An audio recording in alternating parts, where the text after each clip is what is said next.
Gospel of St. Luke, chapter 24, verse 1 to 6. I would like to invite all of you to reflect on this situation. Why do you seek the living among the dead? That is the message. Why do you seek the living among the dead? So here, who are dead? Who are living? It is we, those who live, considered to be dead people. Today, look at all of us. We are not living, we are dead. Our faith is dead. Our hope is dead. Our future is dead. We are ended up in darkness.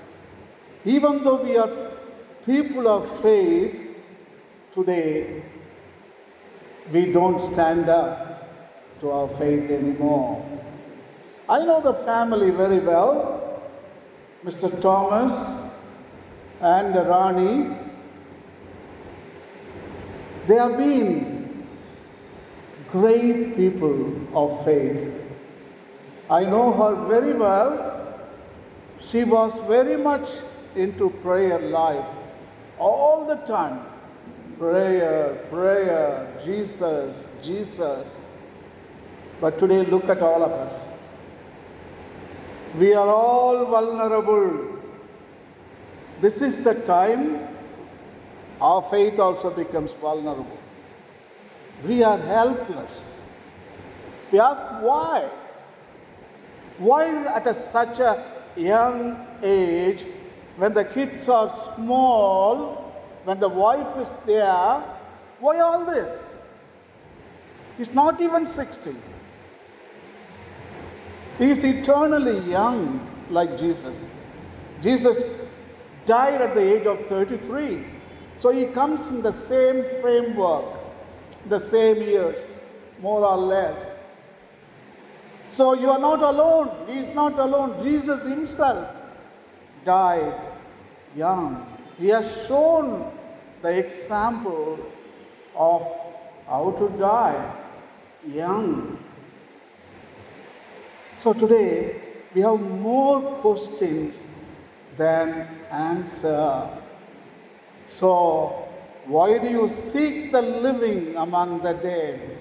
So, I would like to point out who is the living in this biblical verse. He is the living.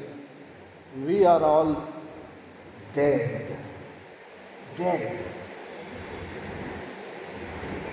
For him, this life was a shallow life. Shallow. All our relationship is shallow. The father, the mother, the wife, the kids, the success stories, money, power, position, authority, shallow. Shallow. That's why we are dead all the time. We lead a shallow life. Our families, the way we relate, it's a shallow. But today, the living, they go much deeper. He is not dead. He's not dead. He has gone into deeper way of living. In the Mass, we are going to read very shortly. For a believer, life is not ending. It's just changed. விசுவாசிகளுக்கு வாழ்வு மாறுபடுகிறது அன்றி அழிக்கப்படுவதில்லை. John Muir, the Scottish ecologist, he puts it beautifully in a quote. Everything in creation called destruction. Must be creation, a change from beauty to beauty. Listen very carefully. Everything in creation called destruction must be creation, a change from beauty to beauty. He has gone to a deeper living. He is going to live a life of relationship with God. I mean, don't you think a relationship with God is better than our family relationship? Better than any friendship, any marriage relationship. So he is going to be related with God himself. And he is to no pain, no suffering, no disappointment. There is no loss of faith, death of faith, which we are experiencing right now. All the emotions that the dead people we are experiencing right now, that living will not experience. His life is eternal. Your life is mortal. He is immortal. He shall live forever. And he is going to commune with the whole of humanity, the past, the present, the future.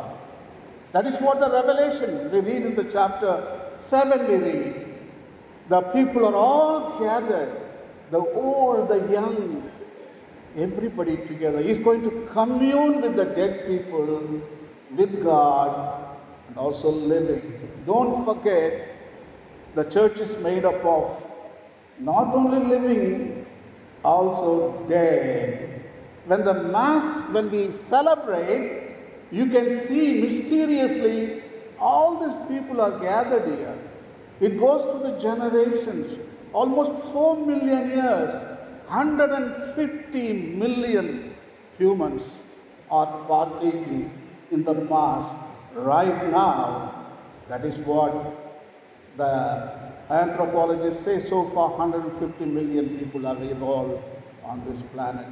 So it is the church of the living and the dead. So his life has gone deeper. He is living. Shallow life no more. His life is deep. He is full of love. He is full of empathy. He is full of knowledge, wisdom, compassion. He is full of it because he is one with God. Finally, I want to finish my sermon now. Just during this kind of situations, what can I say to you? Biblically, sensible. At this time, whatever I say, nothing goes to your minds.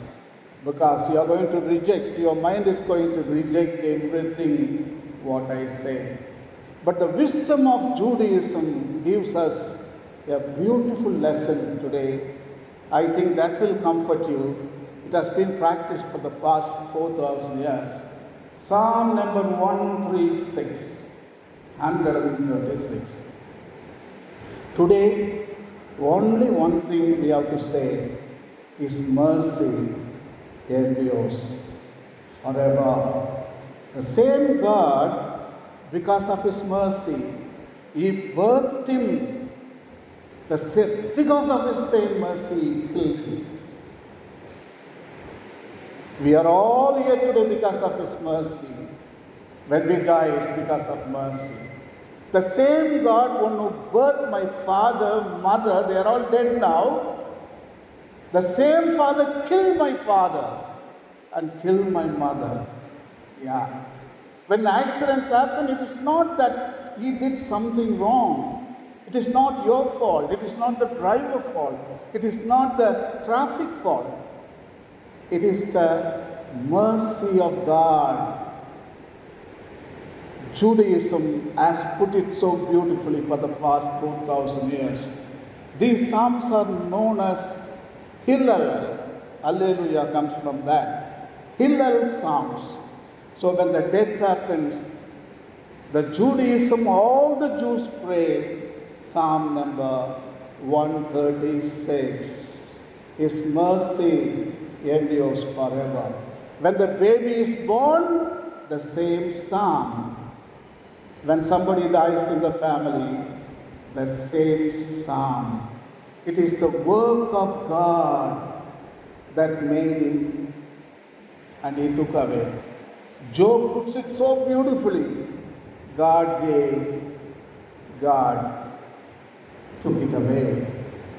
So today, it is all because of God's mercy. That's why Jesus also born. He also died young at the age of 33.